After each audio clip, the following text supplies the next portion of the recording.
His mother was fighting for her life in the ICU when he pointed at his wife in front of the whole waiting room and called her worthless. His sister laughed. His mistress smirked. Then a passing nurse froze. Earlier that morning, she'd watched the hospital director leave an emergency meeting just to greet that same woman. To understand how a man ends up screaming at his wife in a hospital, you first have to understand that he did not always scream. 8 years earlier, on a rooftop strung with cheap lights, a younger Marcus had stood across from a quiet woman named Amara and forgotten every smooth line he had practiced. He was not rich then. He was just a man with big dreams and empty pockets, and when she smiled at something foolish, he said, his whole chest went warm. "You don't say much," he told her that night. She had only looked at him and answered, "I say things when they matter." And Marcus, who talked for a living and meant almost none of it, fell in love with a woman who meant every word she ever spoke. In those early years, he had been gentle in small ways that mattered. He learned how she took her coffee and made it the same way every morning without being asked. When her old car broke down, he spent a freezing Saturday under the hood with borrowed tools, cursing and laughing, just to see her smile when it finally turned over. He was not a bad man then. He was a striving man, full of hope, and his hope had a softness to it that Amara had loved more than any of his big talk. He married her believing he was the lucky one. For a while, he was right. On the hard nights, when his first business failed and the second one limped, it was Amara who sat with him in the dark and said, calm and certain, that they would be all right. She never panicked. She never blamed. She was the steady ground under a man who was always chasing the next loud thing. So remember that man, the one who loved her once, because the man pacing the ICU waiting room tonight had buried him so deep that even he had forgotten he was ever there. The waiting room of St. Verity Medical Center was too bright that night. The lights buzzed against the white walls, and the air smelled like cold steel and old coffee. Rows of plastic chairs sat half-empty under the hum of the vents. In one corner, Marcus paced like a caged animal, his shirt wrinkled, his tie gone, his eyes rimmed red from hours of fear. His mother, Della, lay behind the ICU glass, hooked to machines that beeped slow and uneven. Her heart was failing. The doctors had used a word he did not want to hear: critical. They set it down carefully, the way you set down something fragile. And Marcus, a man who had spent his whole life talking loud and standing tall, suddenly felt very small under those buzzing lights. The truth was, Marcus had been falling for 2 years and hiding it from everyone, including himself. His third business had collapsed quietly the spring before. The nice car was financed twice over. The watch on his wrist was already promised to a man he owed. From the street, Marcus still looked like a man who had it all figured out. Inside, he was a house with the walls already burning, and he was running room to room, slamming doors so no one would see the smoke. Tonight the smoke had reached the front porch. A woman at the billing desk had murmured a number to him an hour ago, the cost of the urgent procedure his mother needed, and it had hit him like cold water down his spine. It was more than he had made in years. There was no card to swipe, no friend to call, no clever angle left to work. For the first time in his life, Marcus had run all the way out of room to pretend. And a frightened man who has run out of room does a dangerous thing. He looks for someone smaller to stand on. Then the doors slid open, and she walked in. Amara, his wife. She moved quietly, the way she always did. A long, dark coat, flat shoes, her hands folded in front of her. She came straight across the waiting room toward him, her face soft with worry, and reached for his arm. "Marcus," she said gently. "I came the second I heard. How is she? Tell me everything." For just a heartbeat, the old Marcus surfaced. His face crumpled, and he almost fell into her, almost let her hold him the way she used to in the dark. "Mama's not good," he whispered, and his voice cracked on the word. "They're saying her heart. They're saying, I need money I don't have, Amara. I don't have it. I don't have any of it." Amara took his hand in both of hers, calm as still water. "Then we'll find a way," she said. "We always do. Let me help. I know this place better than you think." And for one breath, holding his hand under those buzzing lights, they were the two people from the rooftop again. The man who had cursed and laughed under the hood of a broken car. The woman who said things only when they mattered. If the world had stopped right there, this would have been a love story. But the world does not stop, and there were other people in that room who needed Marcus weak and needed Amara gone. And there it was. The first clue, hidden in plain sight, dropped so softly that Marcus did not even hear it. "I know this place better than you think." He took it to mean nothing. He was too far gone in his fear to wonder what his quiet wife could possibly know about a hospital. If he had held on to her hand one moment longer, this might have been a different story. But Sienna chose that moment to rise from her chair across the room. Sienna had come to the hospital that night wearing the soft lie of a concerned family friend. Tall, polished, perfumed, dressed far too well for a midnight ICU.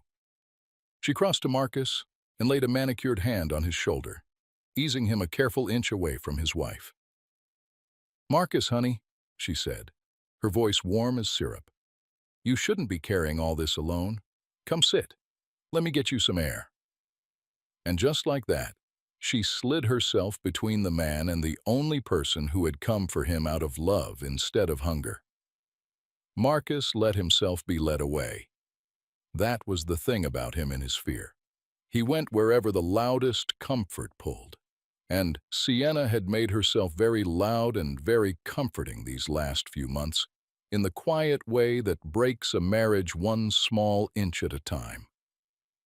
From her seat by the window, Marcus's sister Renata watched it all with a thin, amused smile.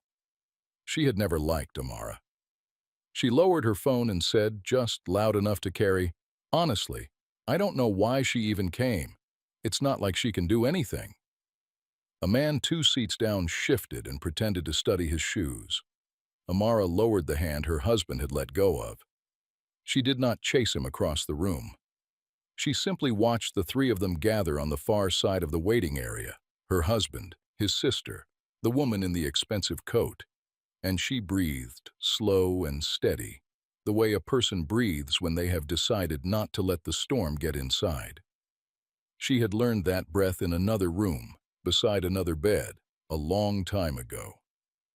But that is a story for in a moment.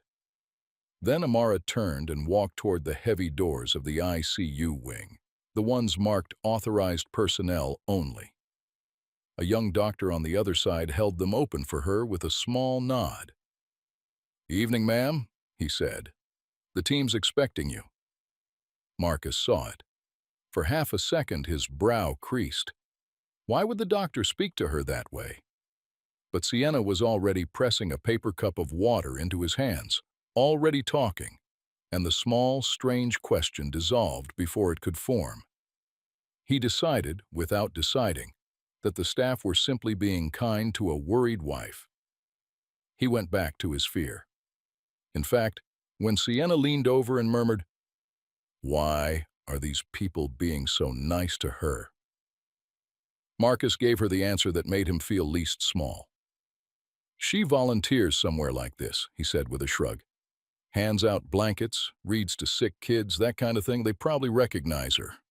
Sienna smirked, satisfied, and Marcus believed his own words completely. It was the easiest story, and the easy story is almost always the one a frightened man reaches for.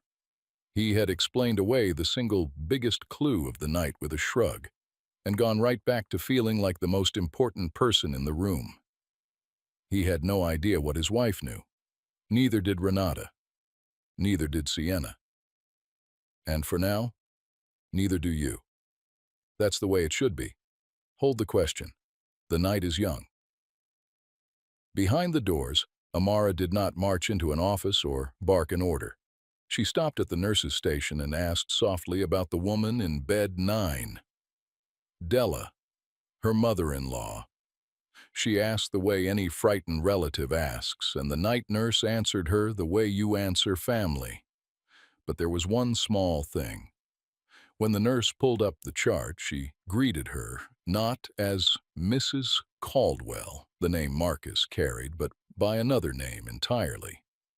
"Ms. Okafor," the nurse said. "Good to see you again." Amara only nodded. Now, had Marcus been standing there, that name might have snagged him like a thread on a nail. Okafor. Why would they call his wife by a name that was not his? But Marcus was not standing there. He was across the building in a stairwell, on the phone, begging. Because here is what Amara had quietly built her whole adult life around, and what her husband had never once thought to ask about. Years ago, she had started something small, a foundation. She ran it under her father's name, the name she was born with, kept deliberately separate from her marriage and her husband's loud and crumbling world. Marcus knew, in the vaguest way, that his wife did some non-profit thing. He had never asked what. He had been too busy being important to be curious about the quiet woman beside him. But his mother had not been. Over the years, while Marcus chased louder things, it was Amara who drove Della to her appointments, who sat with her through the long afternoons, who quietly arranged the best doctors whenever the old woman's health stumbled, and never once told her son who was paying for it. Della knew her daughter-in-law better than her own boy did. She had learned, long ago, exactly what the quiet woman was made of. She had been careful about it on purpose. In the early years, she used her father's surname for all of it, signed the papers as Okafor, kept the foundation's lawyers and accounts in a separate world that never touched the loud, leaking ship of Marcus's businesses. When he failed, she did not fold his debts into her work because the promise she had made in the dark was not his to spend. She let him believe he was the provider, even on the years he provided nothing, because his pride was a fragile thing, and she had loved him too long to break it just to be seen. So the foundation grew in the quiet. A clinic, then a second. Then, after a stranger left the estate that became its cornerstone, a hospital, run through a board, her name nowhere on the doors, exactly the way she wanted it. He thought it was charity bake sales. He thought it was envelopes and stamps. It had never once occurred to him to wonder how far a patient, brilliant, invisible woman could carry a promise in 8 quiet years, while a loud man wasn't looking. And that, dear listener, is the question I am asking you to hold. Not yet. Soon. Out in the stairwell, Marcus had been working the phone, and the phone had been answering him with silence. He called the friends who used to laugh at his jokes when the drinks were on him. Voicemail. He called a man who owed him from better days. The line went dead after 1 ring. He called a cousin, an old contact, anyone with money. And one by one, the doors he had counted on swung shut in his face. The shining life he had built was a room full of painted windows, and tonight he was learning there was nothing behind any of them. Panic does ugly things to a man. With every call that went unanswered, the fear curdled hotter in his chest, and the shame underneath it turned to anger, because anger is so much easier to carry than shame. By the time he came back through the waiting room doors, the gentle man who had nearly wept in his wife's arms an hour ago was gone, and something harder had taken his place. Sienna was waiting. She read his face in a second, and poured exactly the poison the moment called for. "No luck," she said, not a question. "Of course not. You're out here drowning, Marcus. And where is she?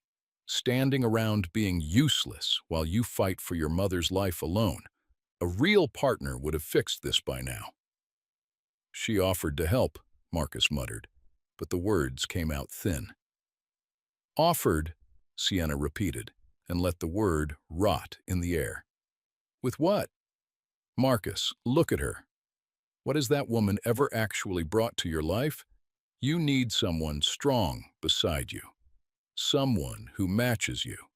Not dead weight that just stands there and watches you sink." And Renata, never far behind, added her own. "She's useless, brother. Always has been. The second Mama's on her feet, you cut Amara loose and you'll feel 10 pounds lighter." The worst part was how easily it went down. Their words slid into him because they fit the story he most wanted to believe, that none of this was his fault, that his life had been spoiled by a quiet woman who simply refused to be enough. It is always easier to blame the quiet one than to face the loud one staring back from the mirror. So when Amara came back into the waiting area carrying 2 paper cups of warm tea, trying in her quiet way to bring him one small comfort, Marcus did the thing that would haunt him for the rest of his life. He knocked the cup straight out of her hand. It hit the tile and burst, tea spreading dark across the white. "Stop pretending," he hissed, loud enough for the doctors at the station to look up. "Stop walking around like you belong here. You don't help anybody. You don't fix anything. You just stand there being useless, making me look like a fool in front of everyone, the night my mother is dying." The doctors looked up from their charts. The older one, with kind and tired eyes, opened his mouth as if to speak, then thought better of it, and looked at Amara instead with something almost like an apology, as if he knew a thing the shouting man did not. Amara knelt on the wet floor and quietly gathered the broken pieces. She did not argue. She did not cry. Something in her had gone very still and very far away. And then the night did the thing no one was ready for. Marcus, raw and shaking and looking for one final way to feel like a man in control of something, turned to the whole room and made his choice out loud. He stepped to Sienna's side, took her hand in front of everyone, and pointed back at his wife. "You want to know the truth?" he said, his voice cracking and climbing. "I'm done. I've been done. This is Sienna. She's the one who's actually been here for me, not you. When Mama's through this, I want a divorce.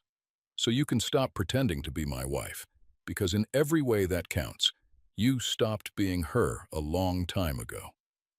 The waiting room went dead silent. Renata's mouth fell open. Even she had not expected him to say it here, like this. Sienna's fingers tightened around his, and a slow, victorious smile spread across her face. She had won. She had finally pulled the loud man fully across the line. Amara stood very still in the center of it, holding the broken pieces of a paper cup, while her husband of 8 years chose another woman in front of strangers and called their whole life a lie. And that should have been the lowest point. But the night was not finished with any of them. Because just then, a monitor inside the ICU glass chirped, and a nurse hurried in, and behind the glass, old Della's eyes fluttered open. She was weak, barely there, her voice a thread. But she lifted one trembling hand, and through the glass, her cloudy eyes found, of all the people in that room, not her son, not the polished stranger holding his hand, but Amara. And what the old woman whispered, just loud enough for the nurse to repeat, stopped the entire floor cold. "My daughter," Della breathed. "Where is my daughter?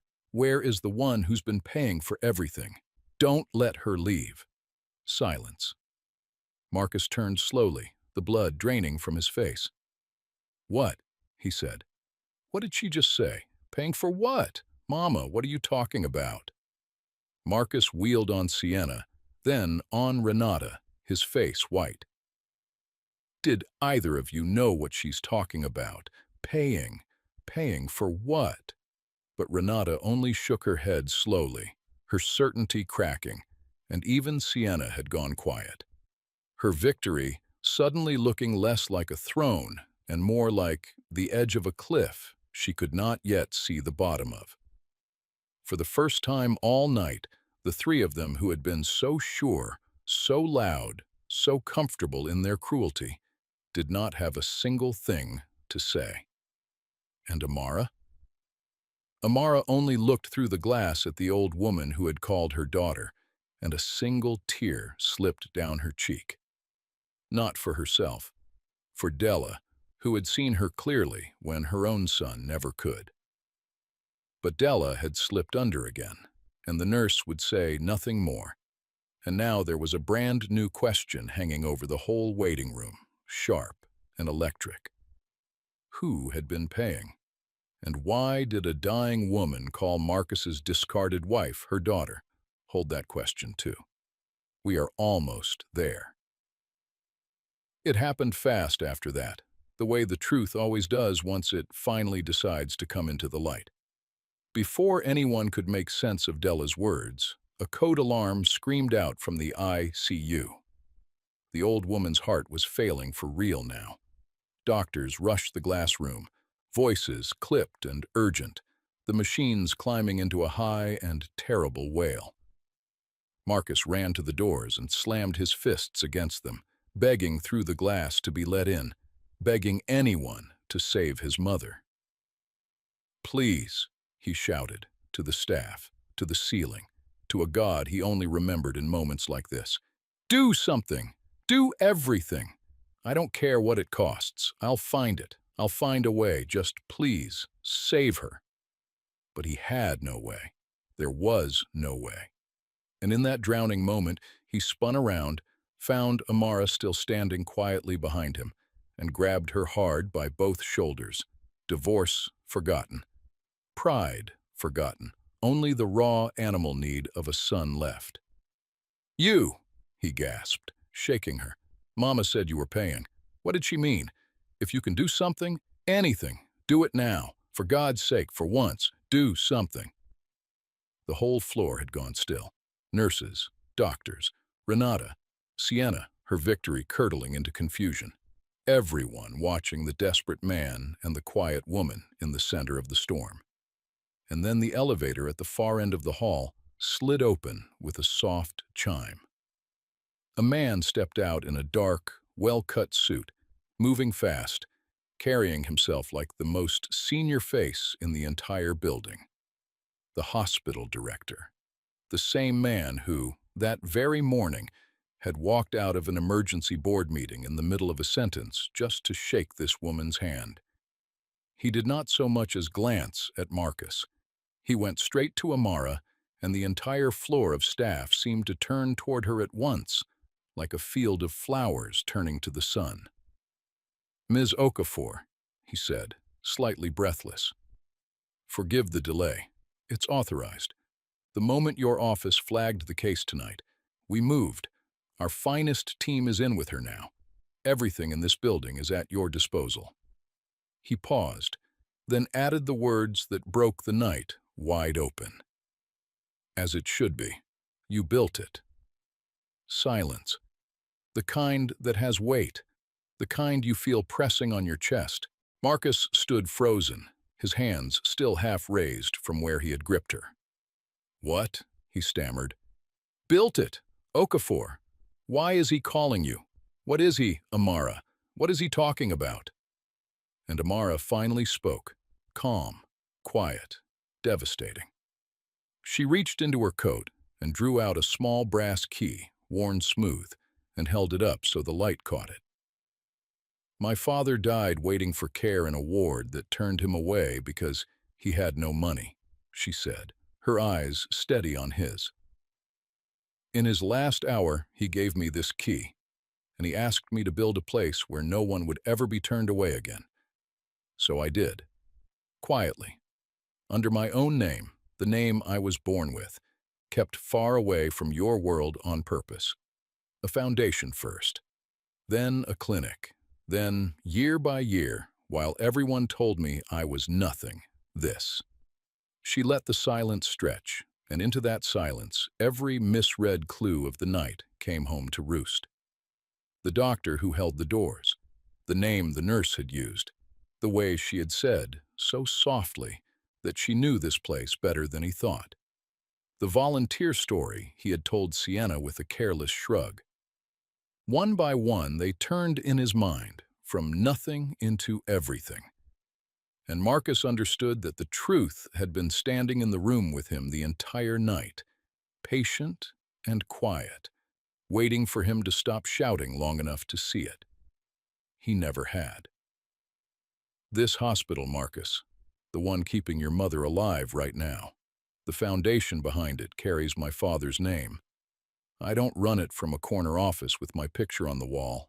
I run it quietly, the way I do everything. But every bed in this building, every machine, every doctor racing to save your mother tonight, it all exists because of a promise I made in the dark 8 years before I ever met you.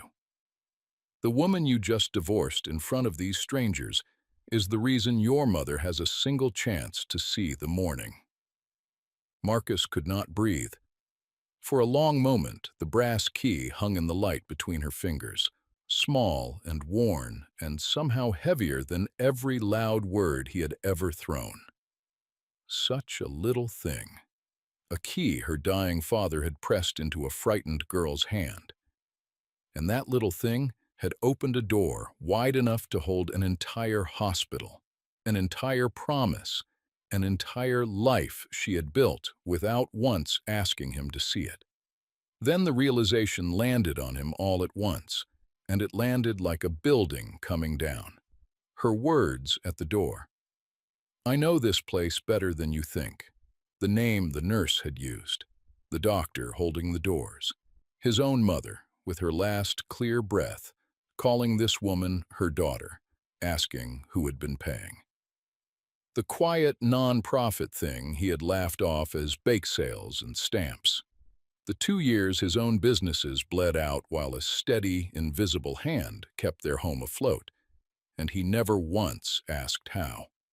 He saw it now, all of it. He had been standing inside the proof of her worth every single day, and he had spent that whole time calling her nothing. He thought of the rooftop with the cheap lights. I say things when they matter. She had told him exactly who she was on the first night, and for 8 years he had not been listening.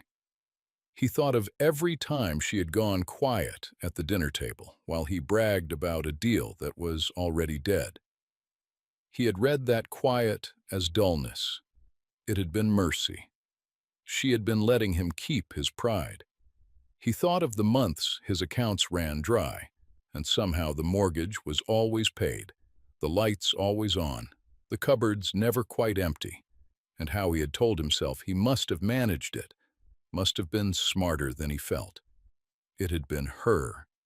All of it had been her, moving in the dark, so a proud man could sleep believing he was still the one holding the roof up. And he had repaid that tonight by pointing at her in front of strangers and naming her worthless. Renata's phone slipped from her fingers and cracked against the floor. The cold smile was gone, as if it had never been. Sienna took one slow step back, then another, the warmth draining out of her face like water from a cracked glass, because the man she had finally won had just turned out to own nothing, and the woman she had beaten had just turned out to own everything. You, Marcus finally whispered, his voice barely there. 8 years. You held everything together. You kept the lights on when I was failing, and you never said a word. And tonight I stood in front of all these people, and I called you. I told you I wanted—" He could not finish it. The shame was too big for his mouth. "I didn't put one word in your mouth, Marcus," Amara said, and her voice was gentle, which somehow made it land harder. "I stayed quiet long enough to hear which words you'd choose, and now I have." She turned to the director, calm as still water. "Save his mother. Spare nothing. The very best this building has. Not for him." She glanced once at Marcus, and there was no anger in her face, only a terrible, finished kind of calm. "Do it because of the promise. Do it because of who I am." What happened next did not need shouting. Real justice rarely does. It comes quiet, and it comes sure. Sienna was the first to fall. The polished woman who had whispered about a real future understood now exactly what she had been circling, and exactly who had held the power the entire night. The man she had been ready to claim owned nothing without the wife standing beside him. Before the night thinned toward morning, she was gone, slipping out a side door without a word, unwilling to be seen anywhere near Marcus now that there was nothing left to gain. The future she had chased so carefully had never once belonged to him. Renata tried a different hand. When the staff began treating Amara with quiet reverence, she rediscovered her voice, pushing forward, all warmth now, insisting loudly that she was family, close family, the beloved sister-in-law of the woman who owned the place.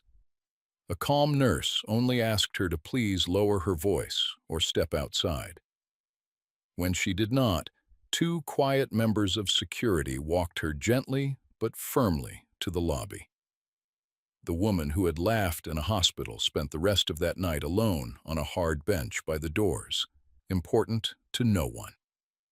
And Marcus simply stood in the middle of the floor he had screamed across, finally understanding the true size of what he had thrown away with both hands. The man who had shouted, again and again, that he had nothing, now saw the unbearable truth. He had not had nothing. He had had everything. He had simply spent year after year calling that everything worthless, until one night it finally, quietly, walked away. He thought of all the small things now, in the cold light of his loss.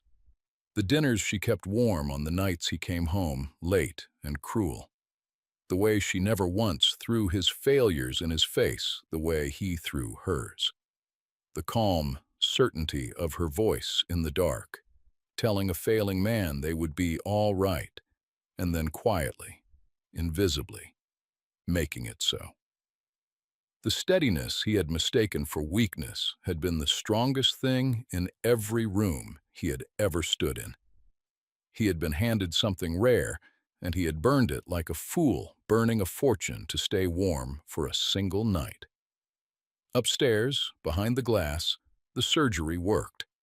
Della lived. Her heart found its rhythm again under the hands of the team Amara had built. And later, when the old woman was strong enough, she learned the full truth of what her son had done, and she turned her face slowly to the wall and wept, not for herself, but in shame for the boy she had raised, and for the long, quiet kindness she had watched her daughter-in-law pour into this family while everyone called her nothing. Amara did not gloat. She never raised her voice through any of it. She signed the orders for Della's full recovery care, made certain of every comfort, the private room, the gentlest hands. She even asked the staff quietly to treat the family with dignity in spite of everything. Then she pulled her long coat closed, slipped the brass key back into her pocket where it belonged, and walked toward the exit with her head high and her steps as quiet as they had always been. For a moment, he did not chase her. He just watched her walk, the quiet woman in the long coat, and felt the full and final weight of it settle on him. 8 years. A rooftop with cheap lights. A broken car on a freezing Saturday. 1,000 dinners kept warm. A roof held up by hands he never thanked. He had been loved, completely and quietly, by the strongest person he had ever known. And he had spent that love like it was worth nothing until there was none of it left. The math of his whole life rearranged itself in a single breath, and every column came out the same. He had been the poor one all along. Marcus called her name once across the empty floor. "Amara, please, wait." She stopped, but she did not turn around. "Take care of your mother," she said into the quiet. "She's going to need you to be a far better man than you were tonight. Be him, not for me. It's too late for me. Be him for her." And then she walked out through the sliding glass doors into the cool dark of the morning. And she was free. Weeks later, the storm had long passed, and the air felt clean again, the way it does after rain. Amara stood inside a small memorial wing of the hospital, named after her father. Mounted on the wall beside his photograph was the first patient admission form he had ever signed when the hospital opened its doors, framed now in simple glass. The ink faded, but the promise still bright. A small plaque beneath it carried a single line, the words he had whispered to her in that crowded ward so long ago. Let no one be turned away. The ward around her was busy and warm and full of life. Families sat holding on to hope instead of fear, and somewhere down the bright hall, a newborn cried its first strong and healthy cry, and the sound carried like a small bell. Marcus watched from a distance, divorced now, humbled, finally seeing clearly what he had once held in his hands and called worthless. He did not come close. He had no right to, and somewhere inside, he knew it. He had spent these weeks becoming the man she told him to be, slowly, painfully, for his mother's sake. It would never win Amara back. He understood that. Some doors, once you scream them shut, do not open again. He only stood at the far end of the corridor and looked at the woman moving calmly through the bright ward she had built, and understood, far too late, that the quiet ones are almost never weak. They are simply patient. They are simply waiting for the world to catch up to what they have always known. And here, gently, is the truth this long night was carrying. The loudest person in the room is rarely the strongest one in it. And the people we are quick to dismiss as worthless are so often the very ones carrying everyone else through their darkest hours. Remember that the next time someone stays silent while the world around them laughs, their silence may not be weakness at all. It may be the quiet sound of someone holding up the entire roof over your head, asking for nothing in return. And we end where peace begins, on Amara, walking slowly down the bright ward her father once only dreamed of building. Calm, whole, and finally, after all of it, completely free. If this story touched your heart, tell me in the comments, who was the real betrayer? The husband, the sister, or the mistress? And remember, the quietest person in the room is often the strongest. Like, subscribe and share this story with someone who needs to hear it. Stay kind, stay strong, and I'll see you in the next story.